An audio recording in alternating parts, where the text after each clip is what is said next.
Ready to dive into some really fascinating research. We're going beyond just like the facts and figures today. Okay. And exploring how we talk about science. It's really interesting how much the language shapes our understanding of it. Yeah, it is. You're right. It's about the conversation itself. Yeah. Often we get so caught up in the what of science, like you were saying, the formulas, the experiments, all of that. Right. But this deep dive into discourse practices in science learning reveals just how important the how is as well. It really is. And, you shared this research with us a while back, and it really made me think, because it argues that language isn't just a tool for describing science, but it's actually like fundamental to how we learn and understand it. It is. It's like somebody pulled back like a curtain. You suddenly realize, oh, wow. Yeah. There's this whole hidden culture to science with its own unique language and rules of communication. Yeah. And this chapter makes a really strong case that mastering this science speak is key to truly grasping these scientific concepts. So more than just like memorizing vocabulary. Way more. Yeah, absolutely. Okay. Think about those dense science textbooks we've all encountered. Oh, yeah. They're full of jargon, passive voice, and sentences that just like never seem to end. Right. It's a far cry from how we naturally communicate. Okay. I admit those textbooks always made me feel a bit lost. Right. Like I was trying to understand a foreign language, but I only had a phrase book. And that's the point the chapter drives home. While powerful in the right hands, these traditional forms of scientific language can actually become barriers for learners. Let's unpack that a bit. Okay. What makes this science speak so challenging, especially for those new to the subject? One key aspect is this emphasis on objectivity. Okay. Scientists often use passive voice. Right. They'll say the experiment was conducted instead of we conducted the experiment. Yeah. And it creates a sense of distance Yeah. and removes the personal element. It reminds me of trying to learn history, but solely from encyclopedia entries. Okay. You get the dates and the names, but you totally miss out on the human stories that bring the past alive. Exactly. And then you add on top of that the specialized vocabulary, the complex sentence structures, the constant reliance on abstract concepts. Oh, yeah.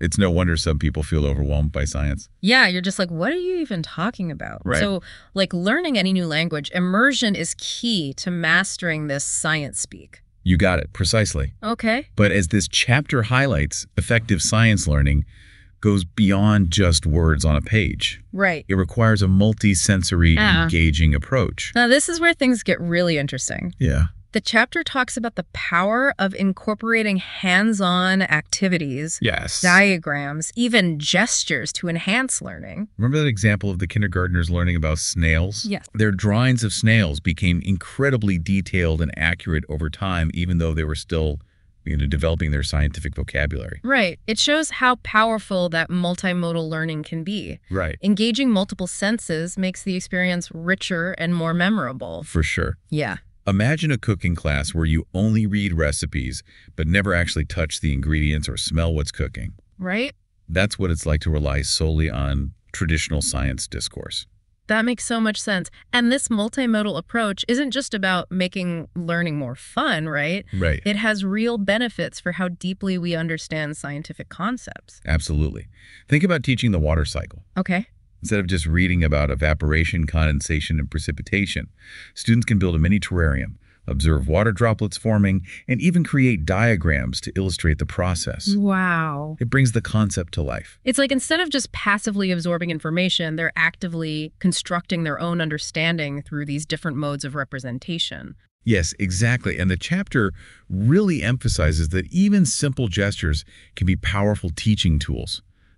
Right. A teacher using their hands to demonstrate the movement of molecules or the flow of energy. Okay. It can really make those abstract concepts click for a student. Yeah, it's fascinating how much we convey through nonverbal communication, even in science. It is. But this discussion of how we teach and talk about science brings up another important point in the chapter. Okay. This whole idea of the hidden curriculum. Yes, that's a crucial concept. What is that? So the hidden curriculum refers to the unspoken values and ideologies that are often transmitted alongside scientific facts. So it's not just like what we teach, but how we teach it that shapes a learner's understanding of science as a whole. 100%. That's exactly right. Interesting. For example, the chapter discusses how the scientific method is frequently presented as this rigid, linear process. Right. Observation, hypothesis, experiment, conclusion. I remember those flowcharts from school. But you're right, real science is rarely so neat and tidy. Very rarely.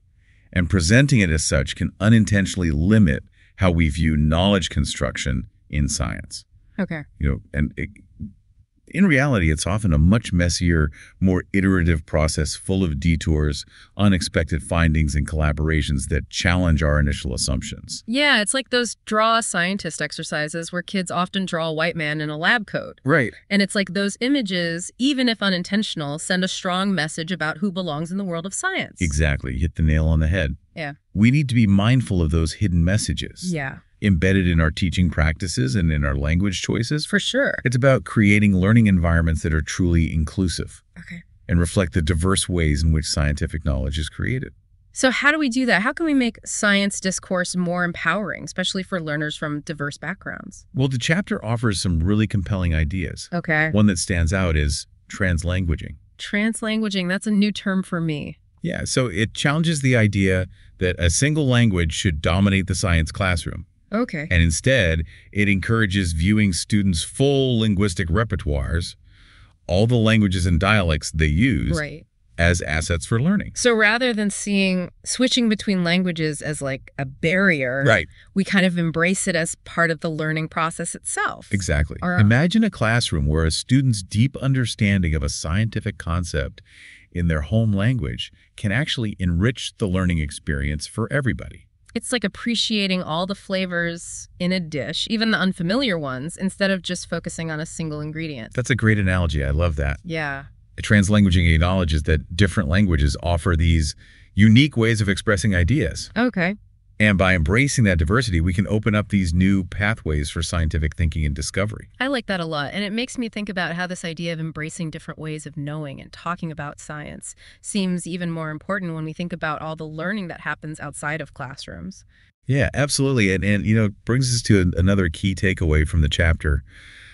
It's so crucial to recognize that the way we even discuss science in our everyday lives casually Yeah. is shaped by these larger societal conversations. You mean like how scientific topics get covered in the news or even debated on social media? Exactly like that. Think about how often we see issues like climate change or vaccines become like highly politicized. Oh, yeah. Or how quickly misinformation can spread online. Yeah. These broader discourses have a real impact on public understanding of science. Yeah. It reminds me of that game of telephone we used to play as kids. Right?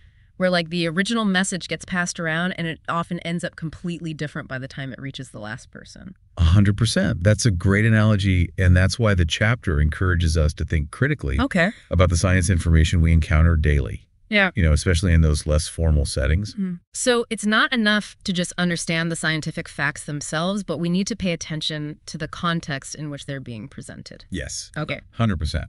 Interesting. It's definitely easier to just passively accept information at face value. It is. But you're right. It's essential to be more active and engaged, especially when it comes to science. Especially in today's world. Being able to think critically about the science we encounter, to question and evaluate information effectively. Right. It's just crucial for navigating the abundance of information and misinformation that's out there.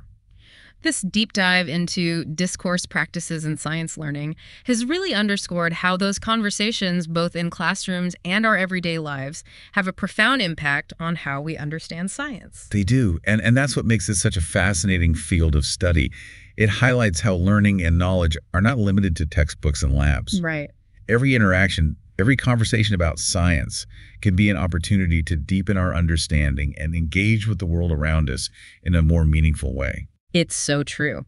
So to wrap things up for our listeners today, here's something to consider as you go about your day the next time you encounter a scientific topic, whether it's in a news article on social media or even in a casual conversation. Just take a moment to think about the discourse at play. Okay. Who's doing the talking? What perspective are they bringing? And by becoming more aware of how language shapes our understanding of science, we can become more informed and discerning thinkers. Until next time, keep those critical thinking caps on and keep exploring the fascinating world of science.